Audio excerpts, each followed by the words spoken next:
Member for Caribou North. Mr. Speaker, people were shocked by a sign in the Caribou Memorial Hospital declaring the ER closed unless a patient was imminently dying. The NDP tried to deny it, but the truth is out. On that very day, my constituent, Ken Schindel, collapsed in Williams Lake, but because he wasn't imminently dying, his wife Myrtle was told that the ER was closed and he would be diverted to 100 Mile. Ken writes, and I quote, in his words, "I was just watching BCTV News, and the minister was saying that there was no closure Monday night at the Williams Lake ER. Think the boy should check his facts." End quote. Does the Premier believe Caribou residents like Ken and Myrtle should accept this dangerous NDP's new normal of closed emergency rooms?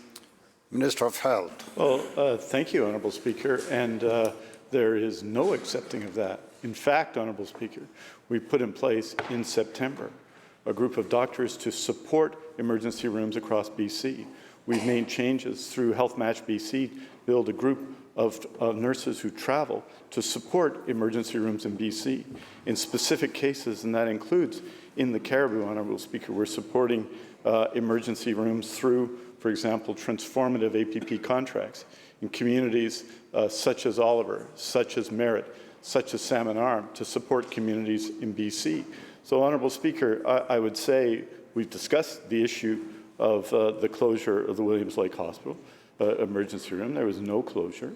I'm, of course, Honourable Speaker, interested in hearing concerns raised by constituents, and I'll follow up on this with the honourable member. But Interior Health has been clear. The Williams Lake, the Caribou Memorial Hospital, has been clear there's no closure. But there are significant issues in Williams Lake. It's why I went to Williams Lake to meet with doctors, to meet with nurses, to meet with healthcare providers, and we're going to continue to work to support these issues. Member supplemental. Mr. Speaker, the NDP expects Ken and Myrtle to dismiss their own eyes and buy into this hollow NDP promise. Promises contradicted by the signs on the ER declaring they're closed unless you're imminently dying.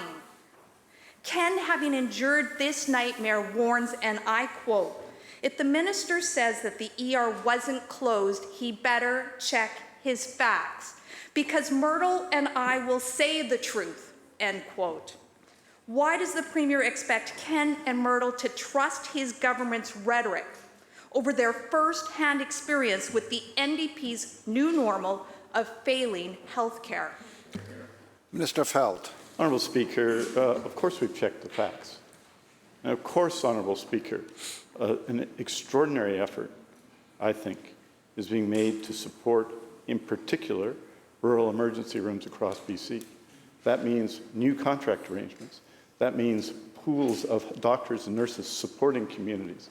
That means policies that promote nursing, 40 of them, in the Health Human Resources Plan, Honourable Speaker, that have led in part to a net increase in nurses of 5,221 this year. And this contrasts significantly to the period from 2009 to 2016. 2009 to 2016, when the number of registered nurses in BC actually went down, Honourable Speaker. We're going to continue to make these efforts, and of course I'll follow up with the member's constituent.